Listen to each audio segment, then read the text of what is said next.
Selamat sore pemirsa, Anda menyaksikan Breaking News bersama saya Eliza Hasan. Kita akan langsung kepada Istana terkait dengan pengumuman kebijakan paket ekonomi jilid 2.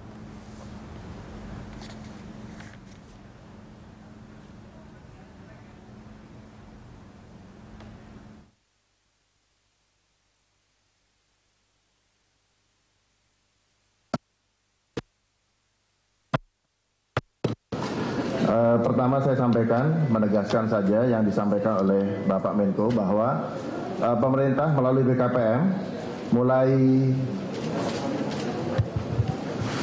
hari ini kita menyiapkan satu adalah izin investasi yang diselesaikan selama 3 jam.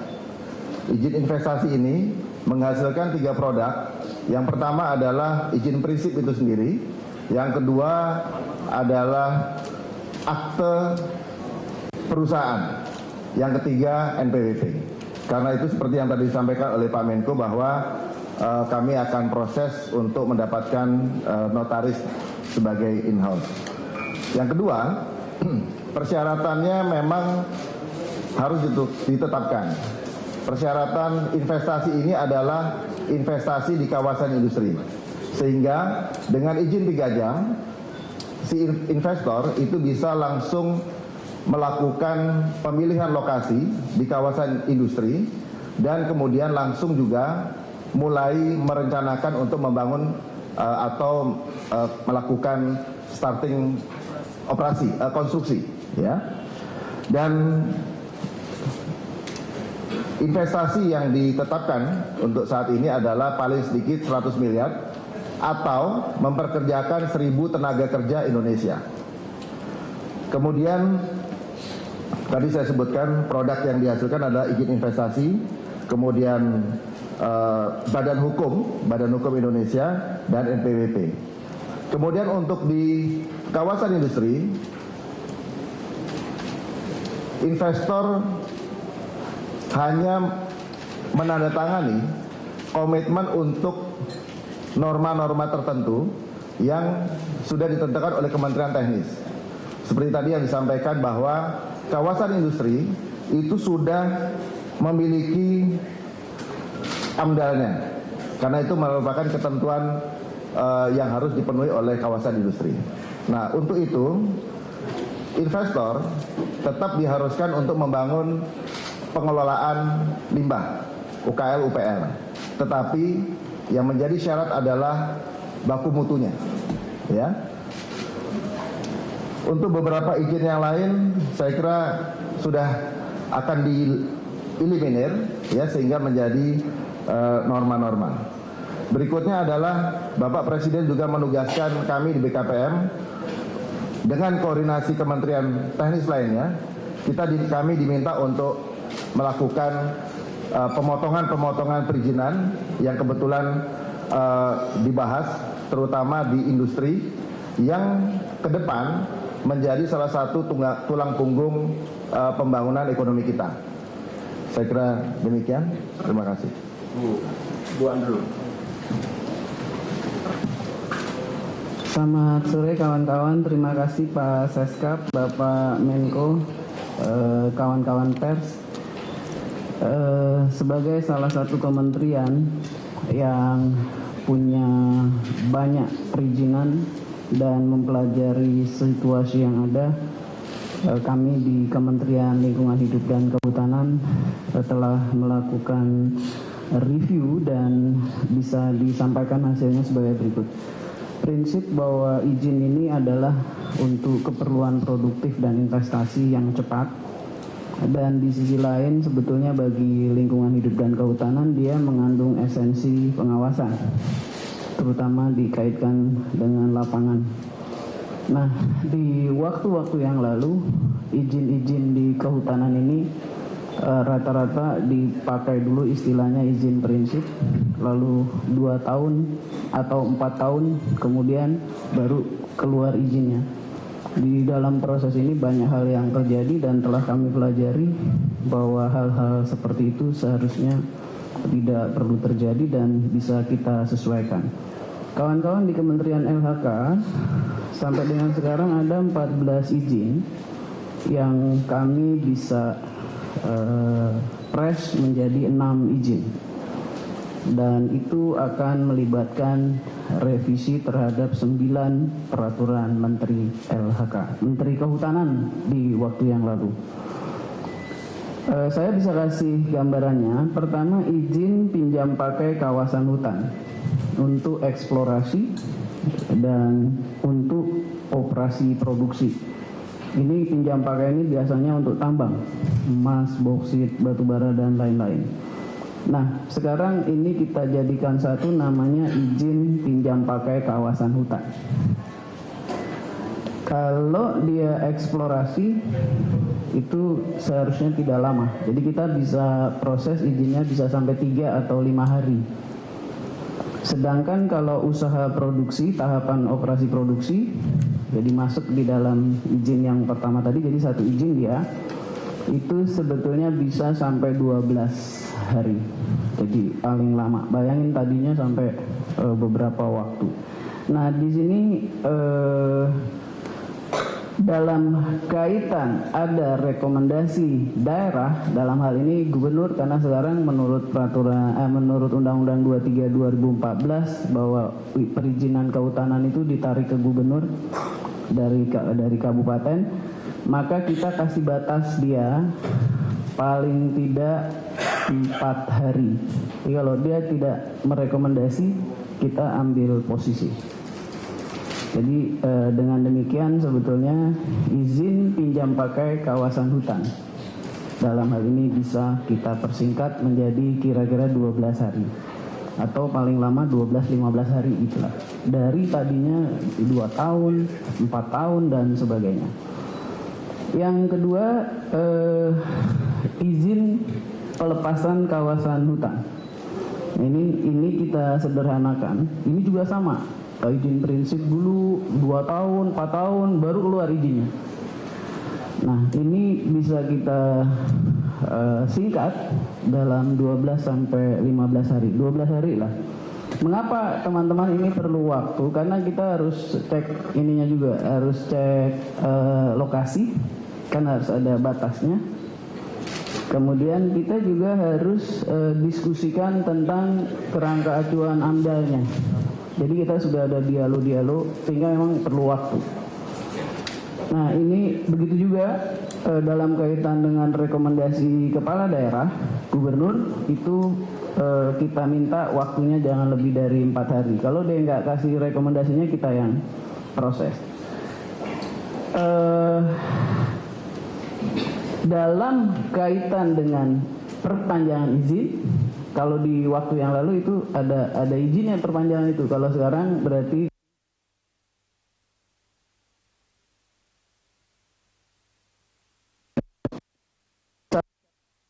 itu berbagai izin-izin yang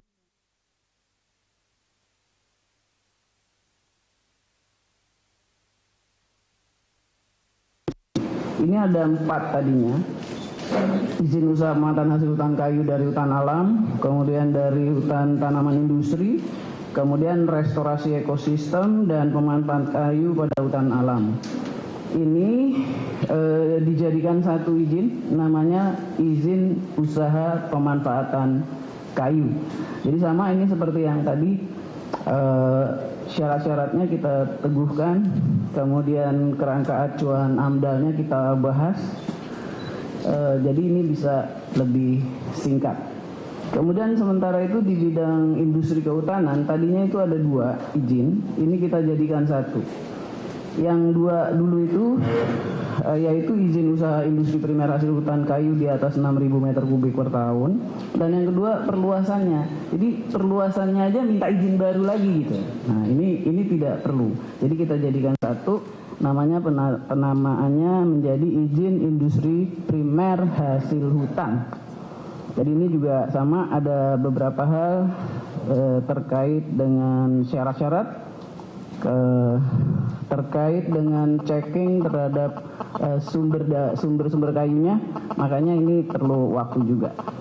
Ya begitu juga yang dikonservasi. Ini ada yang bagus, yaitu izin usaha penyediaan sarana wisata alam, izin pemanfaatan jasa wisata alam, izin pemanfaatan air dan energi, izin pemanfaatan panas bumi. Ini yang tadinya susah dan makan waktu.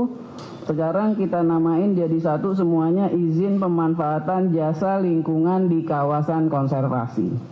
Karena dia kawasan konservasi itu otoritasnya semua ada di pemerintah pusat. Kita jadikan satu. Nah, kemudian ada juga observasi di lapangannya, lokasinya dan lain-lain. Maka ini juga perlu waktu ya sekitar 12 hari. Di waktu yang lalu nih yang kayak gini lama banget, ada yang belum selesai juga setelah bertahun-tahun. Jadi ini dalam rangka memperbaiki iklim investasi kita. Saya sebagai Menteri Lingkungan Hidup dan Kehutanan menjamin bahwa ini kita bisa selesaikan dengan baik. Terima kasih. Menteri Keuangan.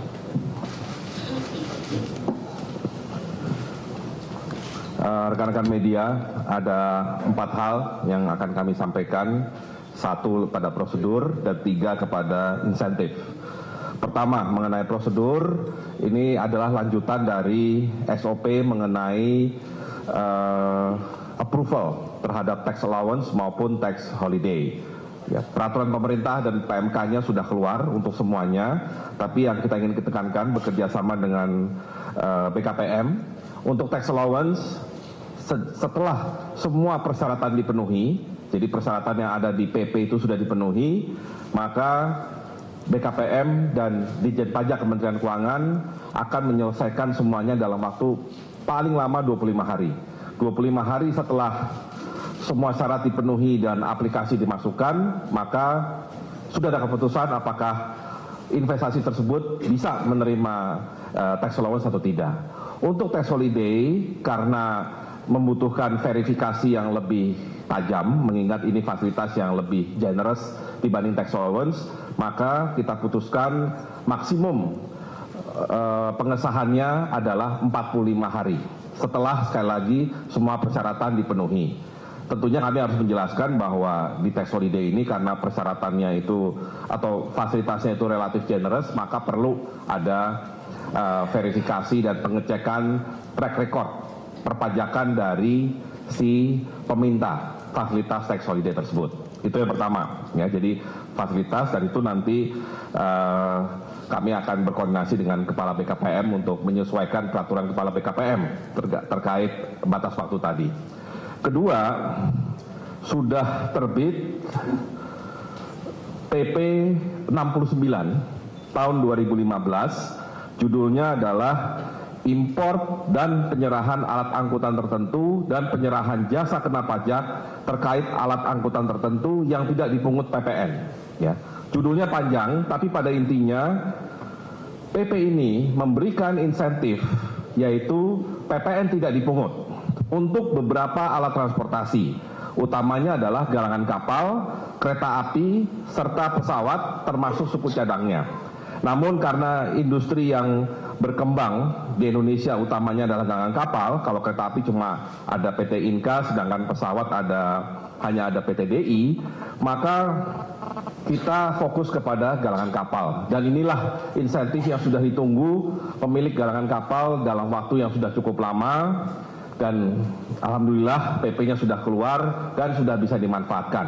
Dan ini otomatis akan membuat biaya produksi dari kapal di Indonesia, segala jenis kapal yang bisa dibuat, terutama termasuk kapal untuk penangkap ikan sampai kapal patroli, angkatan laut, bea cukai, perhubungan dan yang lain, KKP, itu bisa disediakan dalam negeri dengan biaya yang lebih kompetitif. Ya, jadi ini sudah disampaikan sebenarnya di paket pertama, tapi kami ingin menekankan bahwa PP-nya sudah keluar dan berarti industri sudah bisa memanfaatkannya secara penuh. Yang ketiga, sudah disampaikan juga di paket pertama, tapi kami ingin menekankan lagi bahwa peraturan pemerintah untuk pusat logistik berikat itu sudah siap, tinggal ditandatangani atau disahkan oleh Bapak Presiden setelah melalui proses di Menko. Yang pada intinya adalah kita ingin memberikan fasilitas industri yang lebih efisien. Maksudnya apa? dengan adanya pusat logistik nasional, misalnya pusat logistik untuk barang-barang input dari manufaktur, maka perusahaan manufaktur di Indonesia tidak perlu impor, ya, tidak perlu mengambil barang dari luar negeri, cukup mengambil dari gudang berikat yang namanya sekarang pusat logistik berikat. Rencananya mungkin sampai menjelang akhir tahun nanti akan ada 2 pusat logistik berikat yang sudah siap dan bisa memanfaatkan fasilitas ini. Satu di wilayah Cikarang terkait manufaktur, dan kedua di daerah Merak, Banten terkait BBM. Ya, karena kita juga berharap dengan BBM lebih mudah diakses, maka kita tidak perlu lagi mengimpor melalui negara ketiga. Tinggal mengambil dari pusat logistik berikat yang ada di sini, dan kedepannya kita berharap Indonesia lah yang menjadi pusat logistik berikatnya Asia Tenggara. Karena pasar terbesar adalah Indonesia, bukan negara lain. Nah, kita ingin dengan PP ini daya saing kita sebagai pusat logistik berikat itu bisa diperkuat dan makin banyak nanti pusat logistik berikat yang beroperasi di Indonesia. Terakhir, yang sudah sering ditanya-tanya yaitu mengenai insentif pengurangan pajak bunga deposito, terutama untuk eksportir yang tentunya punya kewajiban melaporkan devisa hasil ekspornya kepada Bank Indonesia. Selama ini eksportir sebagian memang sudah melaporkan DHE-nya kepada Bank Indonesia, namun aturannya sesuai aturan yang ada kebanyakan tidak disimpan. DHE-nya tidak ada di sistem perbankan Indonesia. Mungkin mampir sebentar tapi langsung pindah lagi ke negara lain.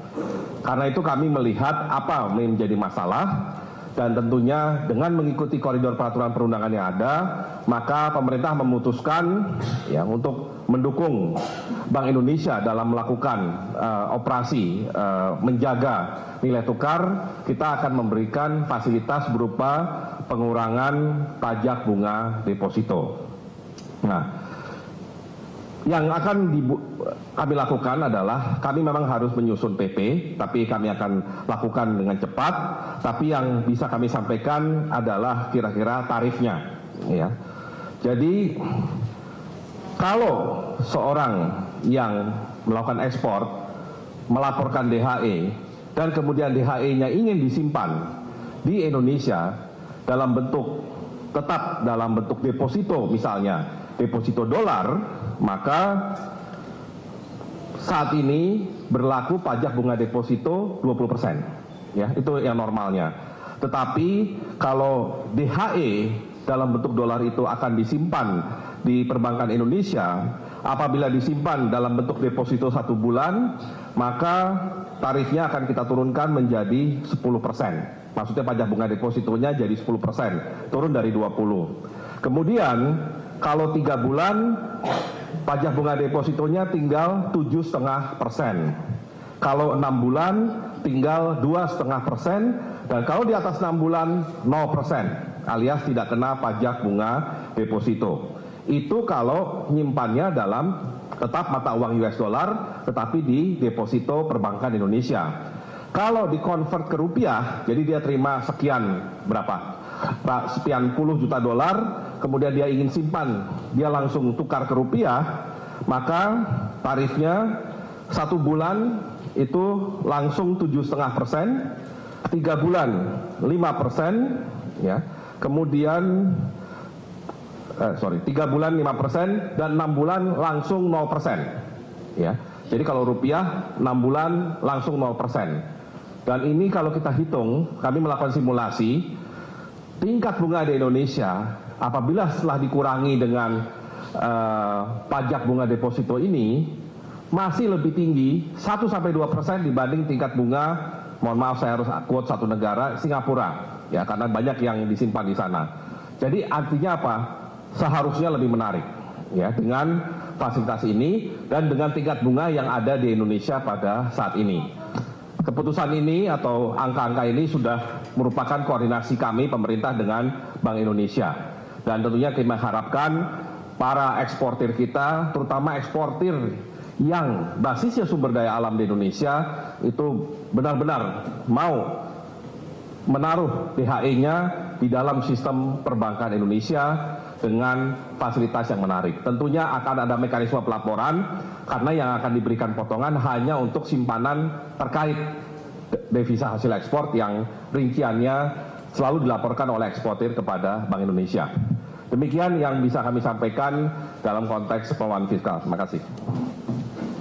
Saudara-saudara sekalian, yang terakhir, karena akan banyak peraturan pemerintah pusat untuk melakukan perampingan efisiensi dan juga membuat waktu perizinan yang makin pendek, maka pemerintah pusat juga akan memerintahkan, menginstruksikan kepada pemerintah daerah untuk memperpendek di daerah juga.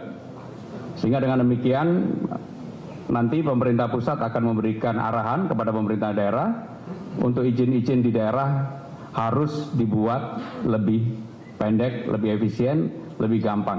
Semua ini yang kita lakukan adalah untuk memberikan sinyal positif kepada masyarakat dan juga kepada negara tetangga kita bahwa Indonesia akan menjadi negara yang sangat bersahabat terhadap investasi dan juga menjadi lebih mudah bagi siapapun untuk berinvestasi di Indonesia. Terima kasih. Wassalamualaikum warahmatullahi wabarakatuh.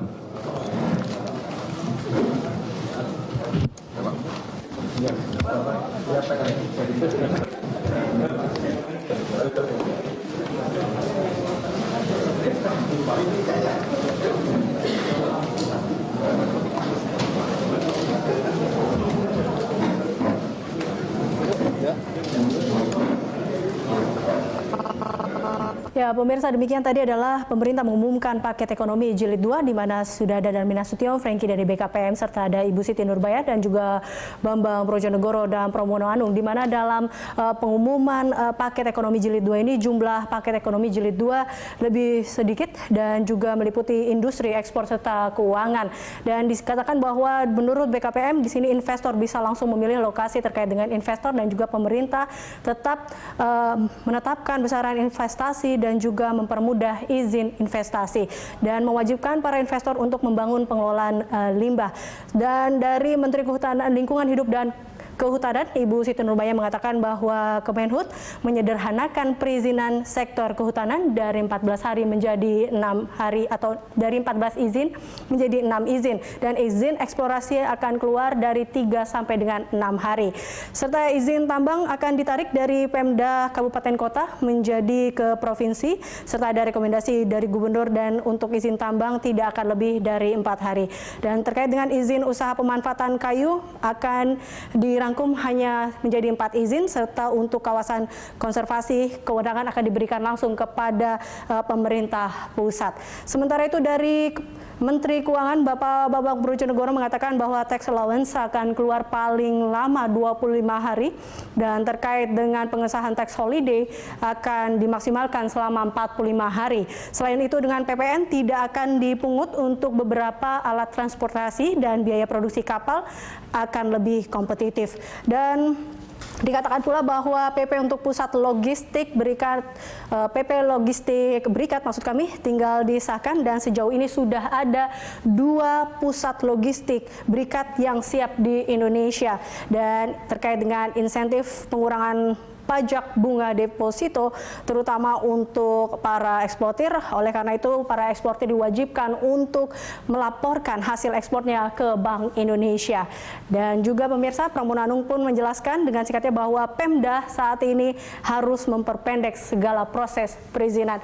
Demikian breaking news hari ini, saya Eliza Hasan, sampai jumpa.